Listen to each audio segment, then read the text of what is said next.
Good morning to you. It is Tuesday. It is the 12th of April. We are in Holy Week. This is Holy Tuesday. I hope you're safe and well and blessed this morning. I'm going to share a devotion with you that most of it here is by a pastor named Reverend Salvatore Marco. And he writes this. On Tuesday morning, Jesus and his disciples returned to Jerusalem.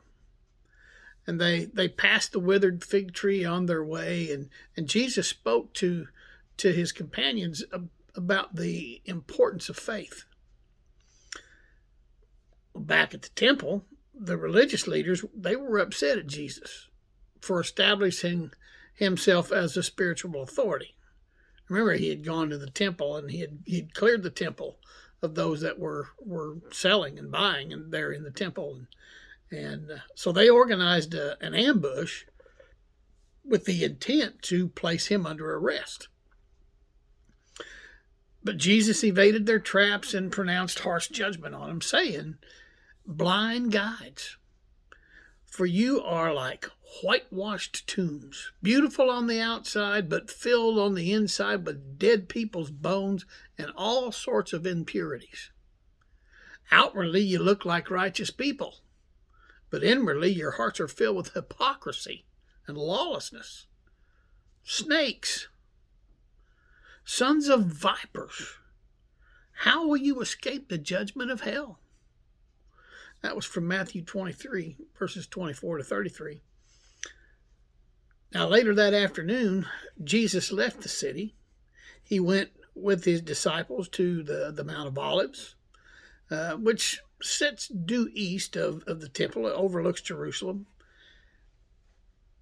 And here, Jesus gave the Olivet Discourse, which is an elaborate prophecy about the destruction of Jerusalem and the end of the age.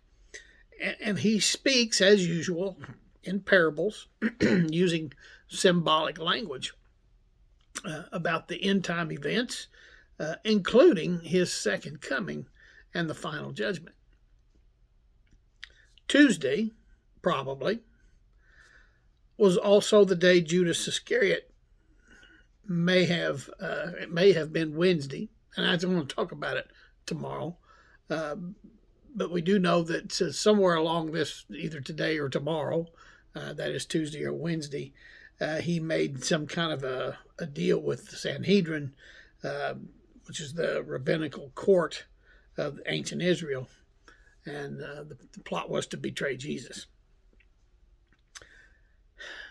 But after a tiring day of confrontation and warnings about the future, once again, Jesus and the disciples, they returned to Bethany to stay the night. In Psalm chapter 46, verses 1 and the first part of 10, it says, "God is our refuge and our strength, and ever-present help in trouble."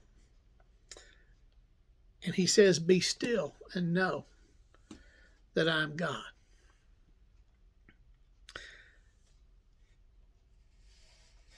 Now, Sunday was Palm Sunday. We should be filled with joy because our King has come. We should, and we have, shout Hosanna. You know, our King has come not to fill our expectations, but to call us to live to his expectations. We should be filled with joy. We should be filled with pride for this. But we're also called to be deflated, defeated, and ashamed as we walk through Maundy, Thursday to Good Friday, and eventually Easter Sunday. When I do memorial services,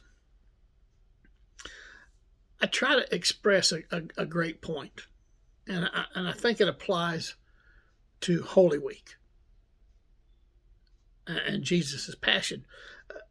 Even though we walk through the valley of death, we walk. We keep walking.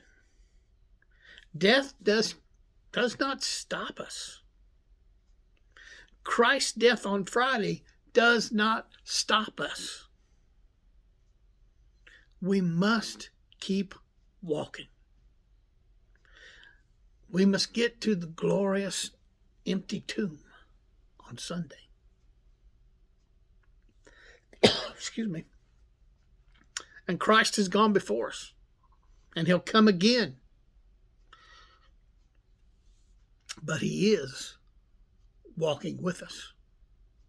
Neither life nor death, nothing can separate us from the love of God in Jesus Christ. Hosanna! Hosanna! The Lord saves, and he has urged us to keep walking. I'm Pastor Mark. Love you guys. Be safe, be well, be blessed, be strong. Go do something for Jesus. I'll see you tomorrow.